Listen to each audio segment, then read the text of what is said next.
Yo, what's up, guys? My name's Rahil, and welcome to my lecture on recruitment. Yeah, that's my topic today, or gonna be for a little while. Now, recruitment is a very vital and very important part in the computer programming world because it helps us to solve the problems, very complex problems, and very hectic and trouble head or headache type of problems in a simple and easy fashion. And recursion is being forgotten, sadly to say, by the newly young programmers because they think that recursion is quite tough and they find iteration more easy. Because you learn iteration early and recursion a little late, it doesn't make it tough or easy. Recursion is basically just iteration with minor differences. No, actually, you could say with some major differences as well. We'll discuss that as well. Now, uh, recursion is a very vital topic to be studied. It helps in programming, solving, and all that. And it's just a general topic to be learned. It can be applied on any programming languages. Most of the object-oriented programming languages have recursion because if they have iteration, they should have recursion. Not the same, but we can generalize it in the same category. But we'll talk about recursion in just a few minutes. Before that, I'm just going to give you a heads up or what's coming up next. The topic of recursion will be divided into four classes, 15 minutes per each class. The first two classes most probably will be theory. The first class which I'm going to do today and the other two will be practical. The first class which I'm going to do today will be basically about a general introduction to recursion. Yeah, that's I finally came up with a name for it. I was just thinking throughout the day, what name should I give about the topic? Came up with it. So, what do you understand? Okay, let's begin. It is a poor sort of memory that only works backward by Lewis Carroll. Keeping that in mind, let's move on ahead with the topic for recursion. What recursion actually is. Now, the programs which, if you haven't heard the name recursion until now, so I'm assuming you haven't heard about it till now. The programs which you have made up till now, or generally what I believe, are general structured programs which call other methods in a hierarchical manner. Basically saying you have a main method, in that you have a print method, in that you have a display method.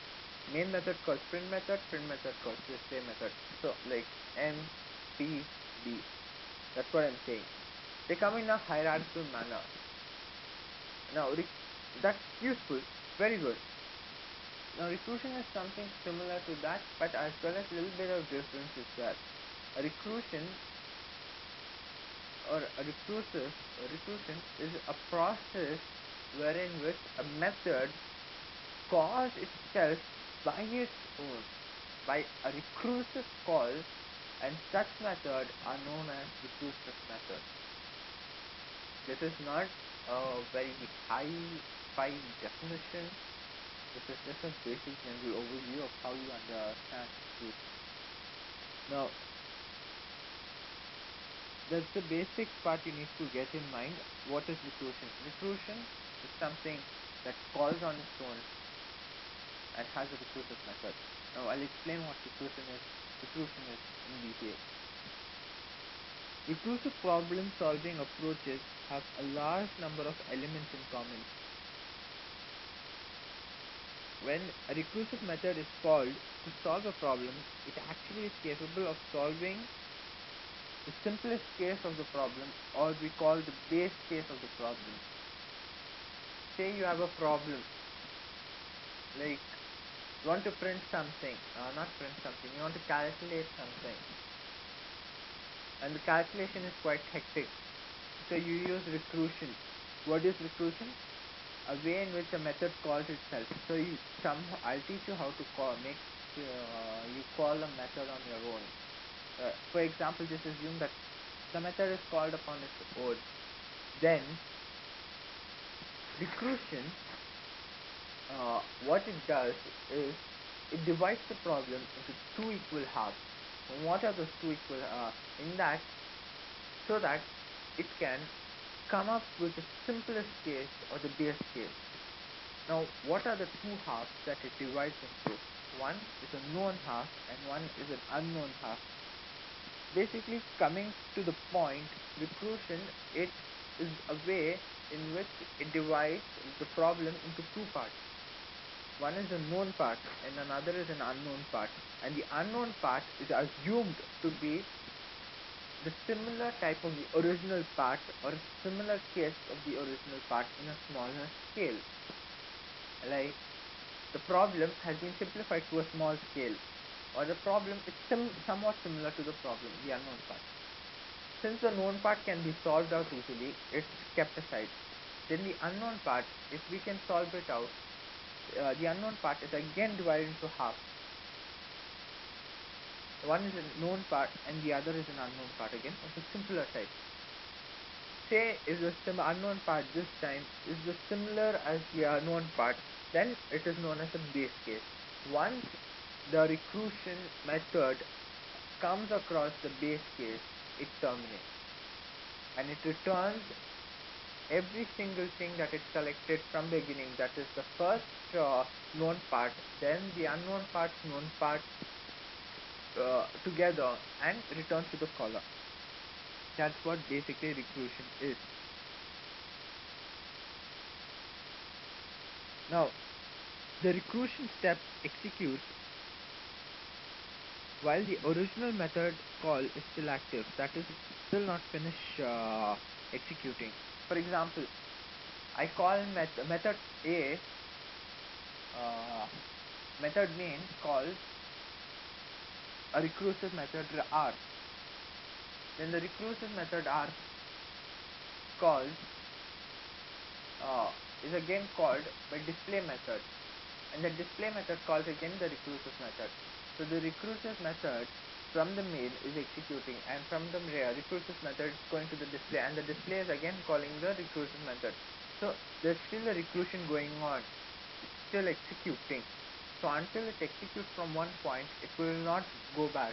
So it should backtrace it. It cannot just cut through it. It has to backtrace it. We may also call this type of method as recursive method for where a method is calling another method and that other method is also calling the same method. For example, method A is calling method B. Method B is calling method A. So method B is said to be in a recursive call for method A because method A is still executing while method B is calling method A. No, we haven't terminated it. If we've terminated it, then well and good. If we haven't terminated it, then it's known as a recursive call. It's actually known as an indirect recursive call or indirect recursion. Now, to better understand the concept of recursion, let's look at an example which every single computer knows. Like, I'll show it to you over here. Hopefully, I haven't got any bad stuff to the surface. Practice.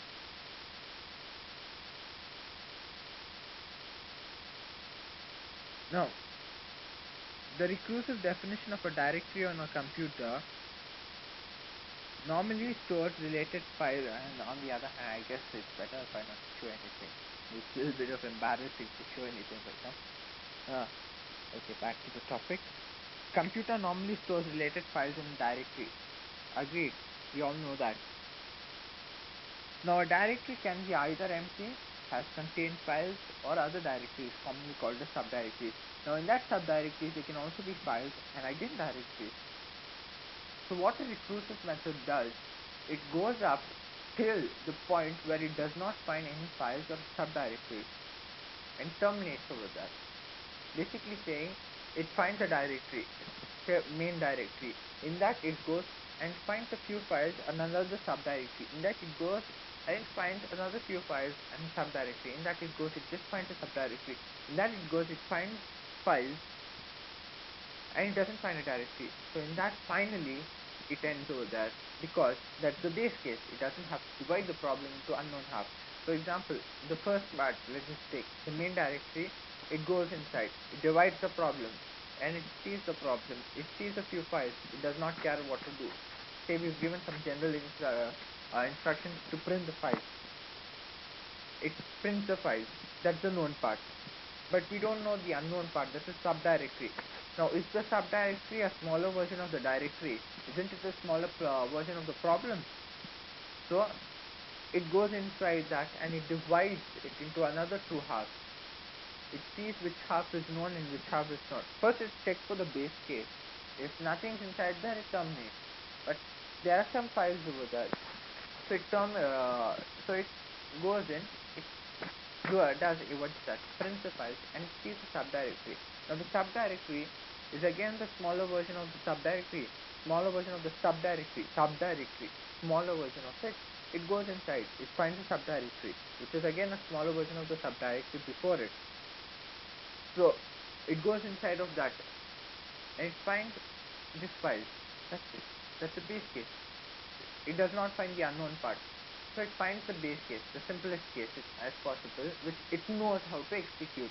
So that's what a recursive method is, and that's what the phenomenon is recursion. Simply putting, recursion is the process where a method calls itself because it wants to simplify the problem by dividing it into two halves. One is a known part and another is no unknown half. And it divides until it comes across the base case. That is recursion in general way of speaking. Well, that's it for this tutorial. If you haven't followed anything, don't be afraid to ask questions. Please comment your questions.